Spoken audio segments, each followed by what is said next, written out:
Donc cette conférence organisée dans le cadre du Forum Horizon avait comme objectif de disséquer l'écosystème entrepreneurial et de voir dans quelle mesure en faire une véritable force de développement au service de la transformation économique de notre pays.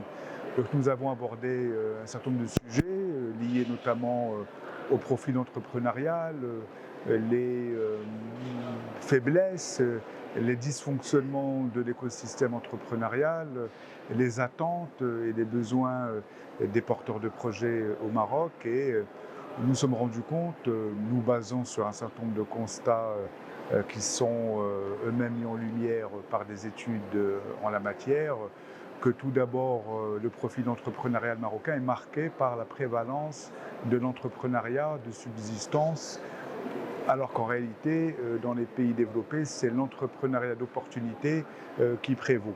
Le taux d'activité entrepreneuriale au Maroc reste, malgré une évolution relativement bas, 25%. Lorsqu'on le compare avec des pays à développement similaire, il reste relativement bas.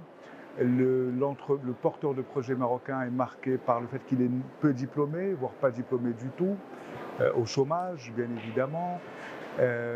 Il est aussi, le profil est marqué par une prévalence du secteur de l'informel, et ce qui nous amène justement donc à ce constat: comment faire en sorte que le choix d'entreprendre au Maroc ne soit pas uniquement dicté par un substitut au chômage.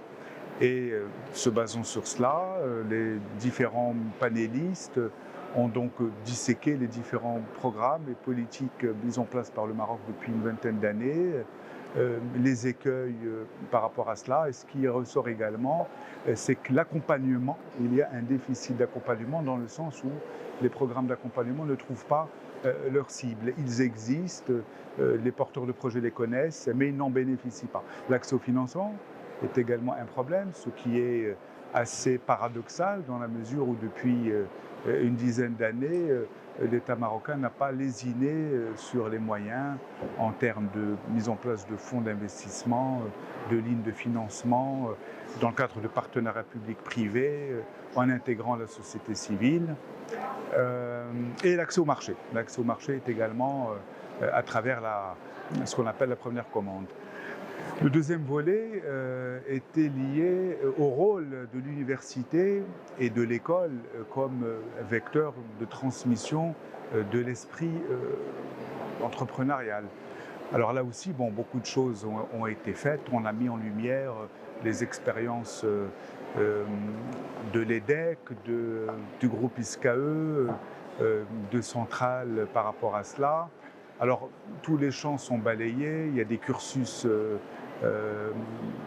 spécialisés, des programmes en entrepreneuriat, il y a des programmes d'accompagnement à travers des incubateurs, mais ce qu'on appelle la scalabilité est également une problématique qui nous concerne tous en tant qu'université ou école de commerce, dans la mesure où chacun fonctionne en silo. Donc évidemment, il n'y a pas un effet de masse. Donc l'une des propositions, c'est de faire converger toutes ces initiatives, toutes ces bonnes intelligences pour que véritablement, il y ait une plus grande massification, on va dire, de ces programmes. Le deuxième niveau, c'est la recherche. Moi, je trouve que on n'en a pas assez parlé, malheureusement, mais la recherche en entrepreneuriat est également un axe extrêmement important qu'il faut développer.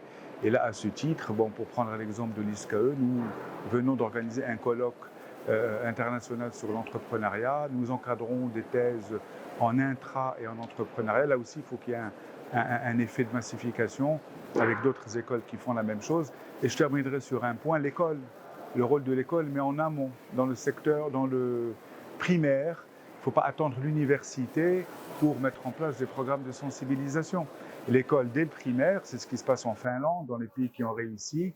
La diffusion de l'esprit entrepreneurial commence à l'école primaire et voire même dans les familles, ce qui n'est pas le cas malheureusement au Maroc. Et pour terminer, la population des NINI n'a pas du tout été adressée, ceux qui sont ni à l'école ni sur le marché de l'emploi.